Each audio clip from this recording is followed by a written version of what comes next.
Hulagu Khan جو کہ منگول سلطنت کا بانی تھا اور چنگیز خان کا وہ پوتا تھا جس نے چنگیز خان کے بعد دنیا کی تاریخ میں ظالم اور سفاک ترین حکمرانوں میں اپنا نام پیدا کیا۔ جب ہلاکو خان نے بغداد کو فتح کیا تو ہلاکو خان نے شہر کے باہر ڈیرا ڈالا اور پورے شہر کے ارد گرد گھومنے لگا۔ روایات میں ملتا ہے کہ ہلاکو خان نے اس لوٹ مار اور اس جنگ میں تقریباً 4 لاکھ مسلمانوں کا قتل عام کیا اور پورے شہر کو لوٹ لیا۔ قدیم مسجدوں، محلات اور کتب خانوں کو مسمار کر دیا اور حتیٰ کہ یہ بھی خبر ملی کہ ہلاکو خان نے جتنے بھی کتب خانے تھے ان کو دریاؤں میں بہا دیا، اور یہ بھی روایات میں ملتا ہے کہ ان کی اتنی زیادہ تعداد تھی کہ کئی دن تک دریا کا پانی ان کتابوں پر لکھی ہوئی سیاہی کی وجہ سے سیاہ رہا تھا۔ اس بات سے اندازہ لگایا جا سکتا ہے کہ ہلاکو خان نے کتنی زیادہ کتب خانوں کو مسمار کیا، لیکن شہر کے اندر داخل نہ ہوا۔ آپ کے سپاہی بڑے حیران تھے۔ بہت سے کمانداروں نے آپ سے سوال پوچھنے کی پوری کوشش کی، لیکن ان میں اتنی ہمت نہ ہوئی کہ وہ ہلاکو خان سے یہ سوال پوچھ سکیں کہ آپ ابھی تک شہر کے اندر داخل کیوں نہ ہوئے۔ لیکن ہلاکو خان کوئی عام انسان نہیں تھا۔ جتنا وہ ظالم اور طاقتور تھا اتنا ہی وہ عقل مند انسان تھا۔ وہ سمجھ گیا کہ میرے کماندار مجھ سے کیا سوال پوچھنا چاہتے ہیں۔ پھر ہلاکو خان نے اپنے تمام کمانداروں کو اپنے پاس بلایا اور ان کو ایک قطار میں کھڑا کرتے ہوئے کہا کہ میں تمہارے چہروں سے ہی جان چکا ہوں کہ تمہارے اس وقت دماغ میں کیا چل رہا ہے۔ پھر ہلاکو خان نے کہا کہ میں جانتا ہوں کہ تم یہ سوال پوچھنا چاہتے ہو کہ میں ابھی تک بغداد شہر کو فتح کرنے کے بعد داخل کیوں نہیں ہوا۔ اس کی وجہ یہ ہے کہ میرے دماغ میں 2 سوال ہیں۔ جب تک مجھے ان سوالوں کے جواب نہیں مل جاتے میں اس وقت تک بغداد شہر میں داخل نہیں ہوں گا۔ کمانداروں نے عرض کی، حضور آپ بتائیں آپ کے کون سے سوال ہیں؟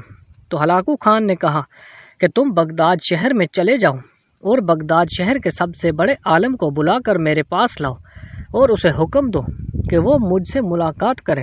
ہلاکو خان نے کہا کہ مسلمانوں کے دین کے سربراہ ان کے عالم ہوتے ہیں، اس لیے وہ میرے سوالوں کا جواب دے سکے گا۔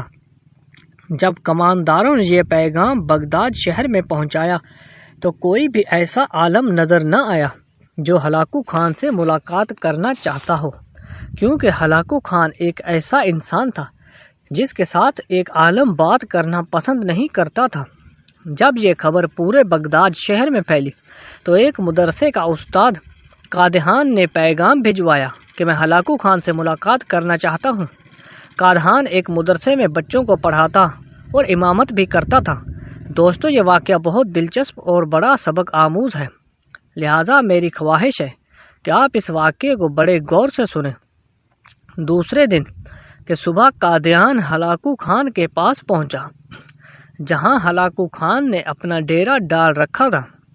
قادحان نے پیغام بھجوایا کہ جا کر اپنے خان کو بتاؤ کہ ایک استاد جو کہ بغداد شہر کے مدرسے میں بچوں کو پڑھاتا ہے وہ آپ سے ملنے آیا ہے۔ اور حیرانگی کی بات یہ تھی کیونکہ قادحان ساتھ میں ایک اونٹ، ایک بکرا اور ایک مرغا بھی لے کر گیا۔ ہلاکو خان نے کہا کہ اس کو اندر آنے دیجیے۔ جب قادحان اندر گیا تو ہلاکو خان نے اس کو سر سے پیر تک دیکھا اور کہا، تم وہ آدمی ہو جو مجھ سے ملنا چاہتے ہو؟ قادحان نے ہلاکو خان سے کہا کہ تم مجھ سے بڑی چیز سے ملنا چاہتے ہو، اور اگر یہی تمہاری خواہش ہے تو باہر ایک اونٹ کھڑا ہے، تم اس سے ملاقات کر سکتے ہو، اور اگر تم داڑھی والے سے ملو تو باہر ایک بکرا کھڑا ہے، تم بکرے سے بھی ملاقات کر سکتے ہو۔ پھر قادحان نے ہلاکو خان سے کہا کہ اگر تم اونچی آواز والے سے بات کرنا چاہتے ہو تو باہر ایک مرغا بھی کھڑا ہے، تم اس سے بات کر سکتے ہو۔ یہ سن کر ہلاکو خان بڑا حیران ہوا کہ یہ نوجوان کوئی عام انسان نہیں بلکہ بہت عقل مند انسان ہے اور یہ میرے سوالوں کے جواب دے سکتا ہے۔ ہلاکو خان کو اس کا اندازہ بیان بہت پسند آیا۔ ہلاکو خان نے اس سے پوچھا کہ میرے 2 سوالوں کے جواب ہیں، کیا تم مجھے بتا سکتے ہو؟ کیا تم میرے ان سوالوں کے جواب دے سکتے ہو؟ قادحان مسکرانے لگا اور کہا، ہلاکو خان، اس دنیا میں کوئی بھی سوال پیدا ہونے سے پہلے اس کا جواب بنتا ہے، پھر ہی وہ سوال تاریخ میں لکھا جاتا ہے۔ بتاؤ تمہارا کون سا سوال ہے، میں اس کا ضرور جواب دوں گا۔ ہلاکو خان قادیان کے انداز گفتگو کو دیکھ کر بڑا حیران ہوا کہ مسلمان کے ایک عام عالم میں اتنی جرت اور اتنی ہمت ہے کہ وہ ہلاکو خان کے سامنے سینہ تان کے اتنی دلیری سے بات کر رہا ہے۔ ہلاکو خان کو اس کا انداز گفتگو بڑا پسند آیا، کیونکہ ہلاکو خان وہ انسان تھا جس کے سامنے بڑے بڑے امیر، بڑے بڑے کماندار، بڑے بڑے بادشاہ بھی جھک کر بات کرتے تھے۔ اس لیے ہلاکو خان اس عالم کے انداز گفتگو سے بہت اچھا لگا۔ پھر ہلاکو خان نے اس سے پہلا سوال کیا اور کہا کہ بتاؤ ایسی کون سی چیز ہے جو مجھے یہاں بغداد شہر میں لے آئی۔ یہ سن کر قادیان مسکرانے لگا اور کہا کہ مسلمانوں کو اللہ تعالیٰ کی طرف سے دی گئی نعمتوں کا شکرانہ ادا کرنے، آپس میں لڑنے، دولت کا حسد، عہدوں کے منصب کے لالچ نے تمہیں یہاں آنے کی اجازت دی۔ اگر مسلمان آپس میں لڑنے کی بجائے اسلام کی خاطر لڑتے تو آج تم جیسے ظالم حکمرانوں کا خاتمہ ہو چکا ہوتا۔ اگر مسلمان آپس میں عہدے کی منصب پر لڑنے کی بجائے ایک اچھا حکمران بیٹھاتے تو آج تم جیسے حکمرانوں کا یہاں وجود نظر نہ آتا۔ اگر مسلمان اللہ تعالیٰ کی دی ہوئی نعمتوں کا شکریہ ادا کرتے تو تم آج یہاں نظر نہ آتے۔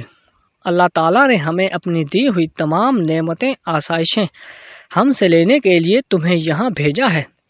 پھر ہلاکو خان اس کے جواب سے بڑا متاثر ہوا اور کہا اب بتاؤ ایسی کون سی چیز ہے جو مجھے واپس جانے پر مجبور کر سکتی ہے۔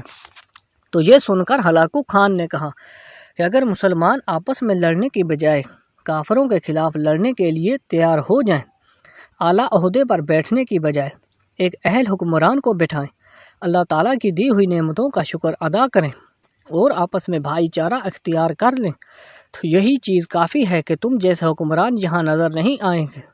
اگر آج سے مسلمان دوسروں سے لڑنے کی بجائے کافروں سے لڑنا شروع کر دیں اور آپس میں بھائی چارہ اختیار کر لیں تو صرف یہاں نہیں بلکہ پوری دنیا سے ظالم کی حکمرانی مٹ جائے گی اور اسلام کا نام روشن ہو جائے گا۔